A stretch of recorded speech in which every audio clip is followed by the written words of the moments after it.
Em todos estes anos de sucesso de filmes de super-heróis, se houve um personagem fantástico que foi completamente esnobado, foi o Lanterna Verde. Neste primeiro vídeo do canal eu falarei um pouco sobre este personagem tão fascinante, cheio de conceitos incríveis e de um potencial de enorme sucesso, mas que até aqui foi simplesmente escanteado, deixado de lado e ignorado pelos detentores de seus direitos. Eu vou me concentrar na concepção do personagem, no desenvolvimento dele e deixarei minha reflexão sobre o abandono de uma franquia que poderia ser muito poderosa no cinema ou em série, caso fosse bem trabalhada. Mas antes você deixa aí o seu like e se inscreve. Esse é o primeiro vídeo do canal e eu preciso de sua ajuda para continuar com ele. Obrigado!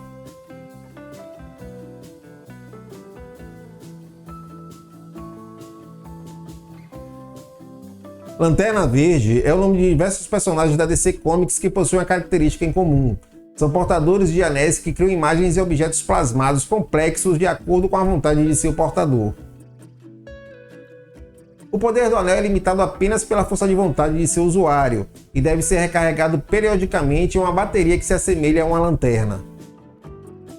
O primeiro Lanterna Verde chama-se Alan Scott. O personagem foi criado por Martin Nodell Bill Finger e estreou na edição 16 da revista All American Comics, de julho de 1940. As histórias do primeiro Lanterna Verde possuíam uma abordagem que utilizava elementos fantasiosos de magia. Em sua história de origem, após ser o único a escapar com vida depois de um acidente de trem, Alan encontrou uma misteriosa lanterna que emanava uma luz verde. Uma entidade que se identificou como a Chama Verde da Vida começou a falar com Alan de dentro da lanterna, explicando sobre sua missão como Lanterna Verde. Alan foi orientado a fazer um anel com uma peça dessa lanterna. Esse anel era a fonte do poder de Alan e precisava ser recarregado na lanterna a cada 24 horas. Os poderes desse anel eram inúteis contra a madeira. Esse Lanterna Verde fez sucesso durante grande parte dos anos de 1940, mas o fim daquela década trouxe um declínio da onda dos super-heróis, iniciada no fim dos anos de 1930 e a explosão da popularidade de outros gêneros. Sendo assim, muitos dos antigos heróis da DC estavam caindo no esquecimento. A última aparição de Alan Scott foi na edição número 57 da revista All Star Comics, de março de 1951, onde Alan contracenava com seus colegas da Sociedade da Justiça. Mas em fins da década de 1950, aproveitando o sucesso de Barry Allen com a reformulação do Flash original, Julius Schwartz, então editor da DC, procurou outros super-heróis aposentados para revitalizar. O próximo da lista para uma reformulação seria o Lanterna Verde. Schwartz chamou então o escritor John Bloom e o artista Gil Kane para ajudá-lo a recriar o Lanterna Verde, dessa vez utilizando a abordagem diferente da do Lanterna Verde anterior.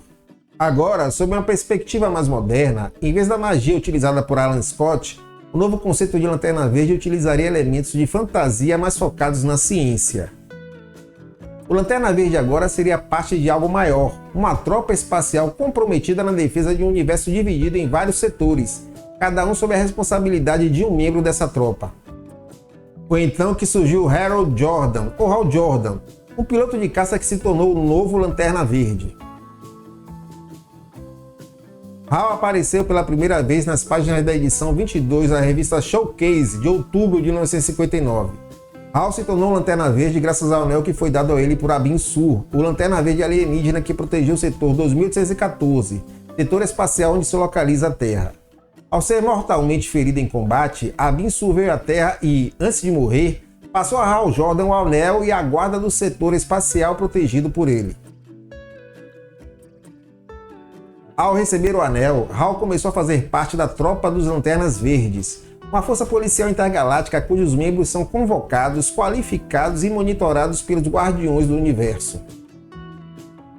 O anel concede ao Lanterna Verde uma variedade enorme de recursos e poderes limitados apenas pela imaginação e vontade do portador, permitindo ao usuário canalizar a sua força de vontade para criar todo tipo de construções fantásticas, desde um traje personalizado até escudos e armas. O anel também concede poder de voo, inclusive no vácuo do espaço. É um computador com enorme banco de dados, tradutor universal, possui recursos medicinais e diagnósticos. Enfim, o anel de Lanterna Verde é descrito como a arma mais poderosa do universo. Ele precisava ser recarregado a cada 24 horas e, no início, ele era inútil contra qualquer coisa amarela. O novo Lanterna Verde agradou ao público e logo ganhou sua própria revista. Green Lantern número 1 saiu entre julho e agosto de 1960. A partir da edição 17, o escritor Gardner Fox se uniu à equipe para dividir o trabalho de escrita com John Broome. A equipe criativa formada por Schwartz, Broome, Fox e Kane foi a responsável pelo personagem até 1970. Nesse período, Hal também foi aproveitado na revista da Liga da Justiça, se tornando membro fundador da equipe ao lado de outros heróis conhecidos como Superman, Batman e Mulher Maravilha. Depois de Hal, surgiram outros Lanternas Verdes terrestres como Guy Gardner, John Stewart e Kyle Rayner, mas prometo falar sobre eles em outro vídeo. Como eu disse no início, neste eu me concentrarei apenas na concepção do Lanterna Verde e nos primeiros personagens com esse nome. Com o passar dos anos, os conceitos criados pela primeira equipe criativa do Lanterna Verde foram desenvolvidos por outros escritores e desenhistas. Vários elementos e personagens, incluindo a vasta galeria de supervilões, foram acrescentados à mitologia do personagem. Mas na minha opinião, a fase mais marcante do Lanterna Verde foi a escrita por Geoff Johns. Geoff Johns foi o responsável pela renovação de diversos super-heróis da DC para o século XXI, incluindo aí o Gavião Negro, a Sociedade da Justiça e o Aquaman. Mas de todos estes, sem dúvida foi o Lanterna Verde Hal Jordan quem recebeu o cuidado maior do escritor. Quando Johns assumiu o título do Lanterna Verde em 2004, Hal Jordan estava morto. Johns se incumbiu então de trazer o personagem de volta numa trilha de redenção, pois antes de morrer, Hal Jordan tinha se tornado o supervilão Parallax, transformado pela destruição de sua cidade natal, Coast City, devido aos eventos ocorridos na história O Retorno do Superman. Na história A Noite Final, Hal Jordan, em um momento de redenção, se sacrificou para salvar o Sol, que havia sido apagado pelo vilão Devorador de Sóis.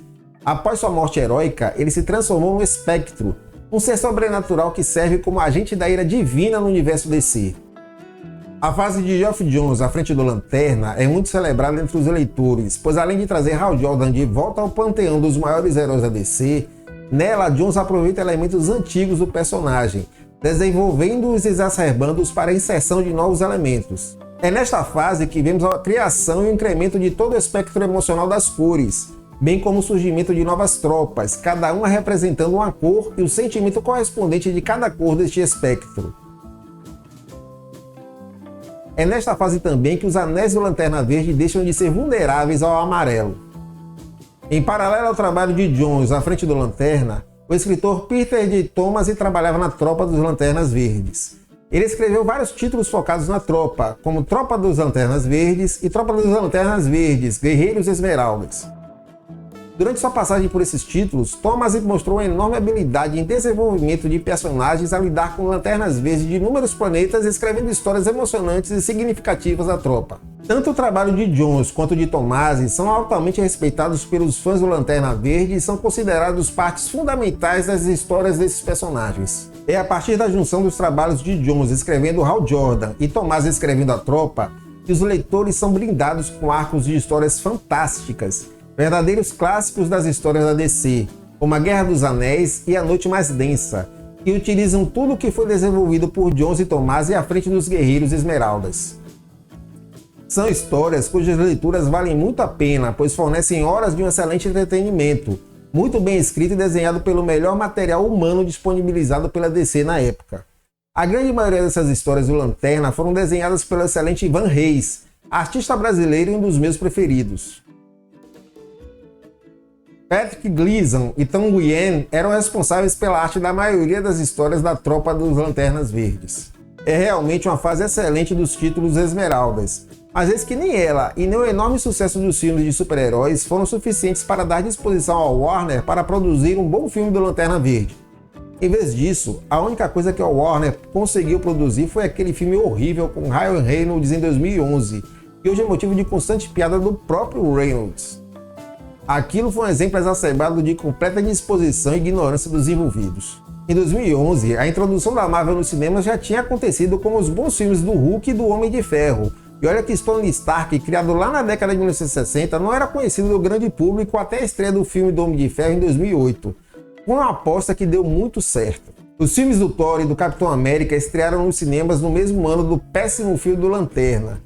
Mas enquanto a Marvel foi um sucesso desenvolvido muito bem seus personagens no cinema, o filme do Lanterna foi um fiasco, mesmo tendo à disposição anos de boas histórias em quadrinhos para serem aproveitadas. Hoje nem se toca mais no assunto Lanterna Verde, mesmo com a reformulação do universo cinematográfico da DC sendo proposto por James Gunn. Falou-se numa série, sendo que alguns atores até foram cogitados para alguns papéis, mas não passou disso. Um dos melhores personagens da DC, talvez o melhor personagem do universo cósmico da editora, continua engavetado, esperando que alguém com o mínimo de visão resolva fazer algo com ele. Uma pena, pois o Lanterna Verde e a Tropa são personagens excelentes que, se fossem bem trabalhados no cinema, certamente renderiam um ótimo entretenimento para o público e muito dinheiro para os seus produtores. Olha só o que a Warner fez, por exemplo, com Aquaman. Até há poucos anos, ninguém imaginaria que o Aquaman, um motivo de piada entre todos que consomem quadrinhos, pudesse dar certo. Mas veja o que acontece quando se coloca gente competente e disposta no trabalho. Mais de $1 bilhão no bolso. E ouso dizer, sem medo de errar, que uma nova mitologia espacial cinematográfica renderia assunto por muitos anos. Mas enquanto isso parece estar muito longe de acontecer, a Warner desperdiça dinheiro tentando nos fazer aturar filmes ruins do Shazam e das Aves de Rapina, por exemplo. Lamentável. Se você gostou do vídeo, me dê essa força compartilhando com seus amigos. Não esqueça de se inscrever e deixar o seu like. Até o próximo.